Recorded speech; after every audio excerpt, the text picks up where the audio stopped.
tous, c'est Passion Aquariophilie. Aujourd'hui, on se retrouve pour une toute nouvelle vidéo. Et aujourd'hui, on va parler des Corydoras. Donc là, comme vous pouvez le voir, il y en a juste ici. Donc vous allez peut-être vous demander, j'ai changé le sol parce que j'ai eu un petit problème avec les anciens graviers. Faut savoir que j'ai mis du terreau, puis du sable de Manado. Donc c'est le sable de Manado, il faut faire attention, mais ça je vous ferai des vidéos sur les différents types de sable, les plantes et tout ça. Faut faire attention parce qu'il faut bien le laver parce que y a des, des particules que les poissons n'aiment pas. Donc je vais vous expliquer le Corydoras. Donc moi, pour ma part, j'ai 3 Corydoras Aenus. Donc il n'existe pas que les Aenus, il existe les poivrés, les pandas, les albinos, etc. Donc ce petit poisson qui est une espèce qui va toujours rester sur le fond pratiquement, qui va fouiller toute la journée à la recherche de nourriture. Donc ce petit poisson il fait entre 6 et 7 cm approximativement à la taille adulte. Donc il existe aussi des Corydoras de taille naine, on va dire, qui font 2 à 3 cm. Donc je vous mets une photo juste là, avec le nom scientifique parce que j'ai un trou de mémoire.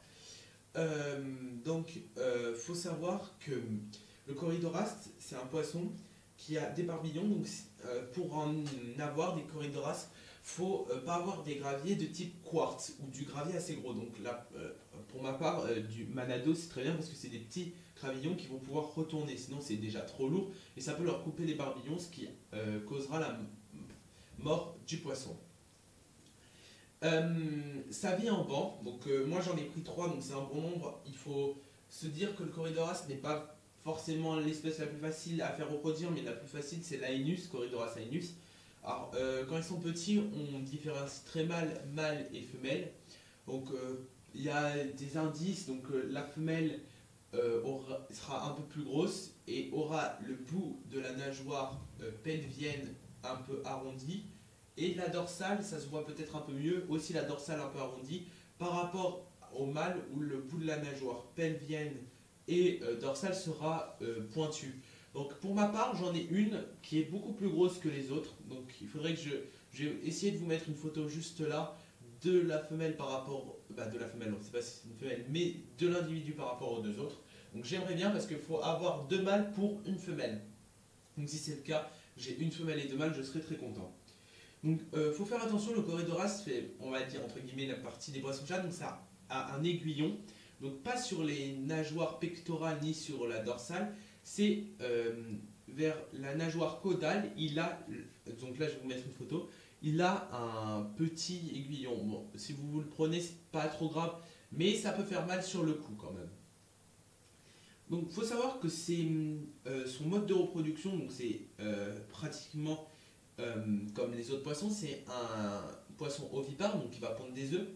Donc le mâle va garder les œufs et donc normalement ils vont au bout de 5 jours éclore. Donc je vous ferai une vidéo sur la reproduction, mais je vais vous parler juste vite fait de cette fameuse position, la position en T. Donc, le mâle va prendre les œufs que la femelle aura gardés sous les nageoires pectorales et va les coller au mur. Donc je vous ferai une vidéo. Donc le lien sera en description dès que la vidéo sera sortie sur la reproduction des Corydoras. Alors, il faut savoir ensuite que le Corydoras est un poisson qui n'a pas d'écailles, contrairement à la majorité des poissons. Donc si vous voulez les prendre, je conseille d'avoir une épuisette avec de grands mailles pour pas qu'ils se prennent dedans et que vous allez devoir aller les chercher avec la main.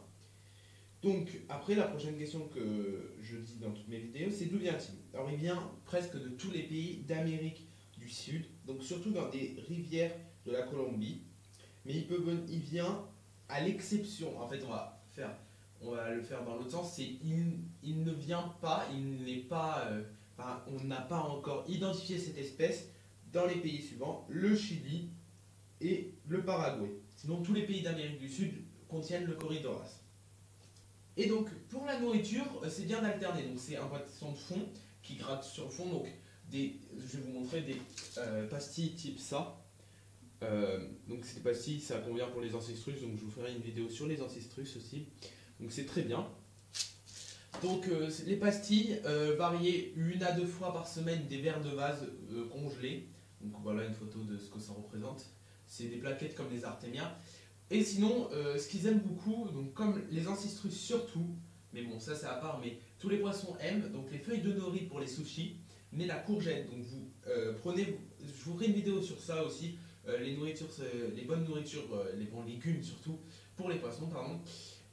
Donc exemple, la courgette, vous la coupez, vous la mettez 5 minutes pour bien qu'elle soit molle dans une casserole d'eau bouillante pendant 5 minutes, et vous laissez un peu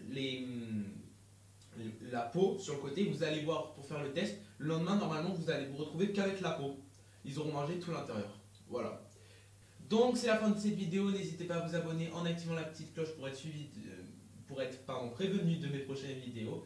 Pour me soutenir, mettez un petit pouce bleu et partagez, ça me ferait extrêmement plaisir. Et à plus pour une prochaine vidéo.